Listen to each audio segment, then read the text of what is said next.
आज हम बात करने जा रहे हैं एक बेहद सनसनीखेज और गंभीर मामले की, जो सीधे जुड़ा है बॉलीवुड, क्रिकेट और राजनीति से। हाल ही में प्रवर्तन निर्देशालय यानी कि ईडी ने बॉलीवुड एक्ट्रेस उर्वशी रौतेला और तृणमूल कांग्रेस की पूर्व सांसद मिमी चक्रवर्ती को समन जारी किया है। ये समन नामक सट्टेबाजी ऐप मामले से जुड़ा है। आपको जानकर हैरानी होगी कि इस मामले में कई बड़े नाम आ चुके हैं, जिसमें भारतीय क्रिकेटर शिखर धवन और सुरेश रैना भी शामिल है। तो चलिए विस्तार से जानते हैं आखिर ये 1xBet ऐप क्यों ईडी ने इस पर सख्त कार्रवाई की और किस तरह से बॉलीवुड और क्रिकेट की इंडस्ट्री इससे प्रभावित हो रही है। सबसे पहले 1xBet क्या है? ये एक ऑनलाइन सट्टेबाजी ऐप है जो लोगों को क्रिकेट, फुटबॉल, टेनिस और जैसे कई खेलों पर पैसे लगवा कर दाव लगाने का मौका देता है। ये कंपनी साइप्रस में रजिस्टर्ड है, लेकिन इसके ऑपरेशन कई देशों में विवादों में रहे हैं। यूके, अमेरिका, रूस और स्पेन जैसे बड़े देशों ने इस ऐप पर प्रतिबंध लगा दिया है, क्योंकि इस ऐप में पैसे की लेन देन और धोखाधड़ी के गंभीर आरोप लगे हैं। भारत सरकार ने भी हाल ही में उन सभी ऑनलाइन गेमिंग ऐप्स पर प्रतिबंध लगा दिया है जिनमें असली पैसा लगाया जाता है। ये कदम सरकार की तरफ से युवाओं को ऑनलाइन सट्टेबाजी से बचाने के लिए उठाया गया है। अब बात करते हैं ईडी के उस बड़े एक्शन की, जिसने बॉलीवुड की मशहूर एक्ट्रेस उर्वशी रौतेला और मिमी चक्रवर्ती को समन भेजा है। ईडी ने 1xBet सट्टेबाजी मामले में जांच तेज कर दी है और दोनों को दिल्ली स्थित ईडी मुख्यालय में पेश होने के लिए कहा गया है। उर्वशी रौतेला को 16 सितंबर और मिमी चक्रवर्ती को 15 सितंबर को पूछताछ के लिए बुलाया गया है। सूत्रों के अनुसार दोनों को इस ऐप के प्रमोशन से जुड़े होने के संदर्भ में कड़ाई से जांच में शामिल किया जा रहा है। ईडी ये पता लगाने की कोशिश कर रही है कि क्या इन सेलिब्रिटीज ने इन ऐप का प्रमोशन किया, और अगर किया तो उन्हें इसके बदले पैसे कैसे और कहां से मिले। सिर्फ बॉलीवुड ही नहीं, इस मामले में भारतीय क्रिकेटर भी फंसे हैं। ईडी ने शिखर धवन और सुरेश रैना से भी लगभग 8 घंटे से ज्यादा पूछताछ की है।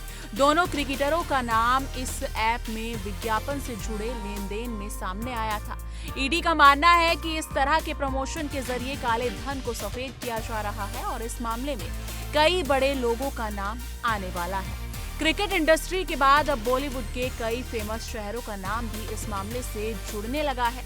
ये मामला अभी बहुत बड़ा और गंभीर नजर आ रहा है। ऐप की वेबसाइट पर दावा किया गया था कि ये उपभोक्ताओं को कई खेलों पर ऑनलाइन सट्टेबाजी का विकल्प देते हैं और इसका भुगतान टेलीग्राम के जरिए भी किया जा रहा था।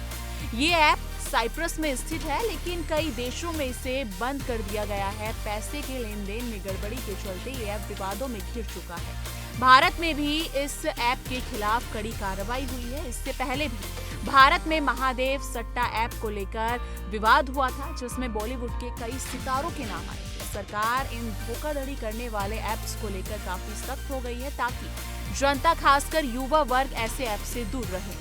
सरकार ने हाल ही में कई कड़े कानून बनाए हैं, जिसमें से ऑनलाइन गेमिंग ऐप पर पाबंदी लगाई गई है। केंद्र सरकार ने भी ऐसे सभी ऐप्स को बैन किया है जिनमें असली पैसा लगाया जाता है। साथ ही ईडी और अन्य एजेंसियां ऑनलाइन पेमेंट गेटवे और टेलीग्राम जैसे प्लेटफॉर्म पर भी नजर रख रही है, जिससे पैसा किस तरह से ट्रांसफर हो रहा है इसका खुलासा हो सके। सरकार का मकसद साफ है, ऑनलाइन सट्टेबाजी से होने वाले देश के युवाओं को बचाना। अब सवाल उठता है कि सेलिब्रिटी को किसी भी ऐप का प्रमोशन करने से पहले उसकी पृष्ठभूमि की जांच नहीं करनी चाहिए? क्या केवल पैसा देकर किसी भी ब्रांड या ऐप का प्रमोशन करना ठीक है, जबकि उससे लाखों करोड़ों युवा प्रभावित हो सकते हैं? ऐसे में सेलिब्रिटी की जिम्मेदारी भी बनती है कि वो सही जानकारी लेकर ही किसी भी कंपनी या ऐप को प्रमोट करे। आपके क्या विचार हैं? कि आपको लगता है कि सेलिब्रिटी भी इस मामले में पूरी तरह जिम्मेदार हैं, या फिर केवल उनके ऊपर गलत आरोप लगाए जा रहे हैं? नीचे कमेंट सेक्शन में अपनी राय जरूर साझा कीजिएगा। तो दोस्तों, ये था आज का पूरा अपडेट उर्वशी रौतेला और मिमी चक्रवर्ती और 1xBet सट्टेबाजी ऐप मामले पर। जैसे जैसे जांच आगे बढ़ेगी, हम आपको हर नई जानकारी देंगे। अगर आपको ये खबर जानकारी पूर्ण लगी हो तो इसे लाइक करें, शेयर करें।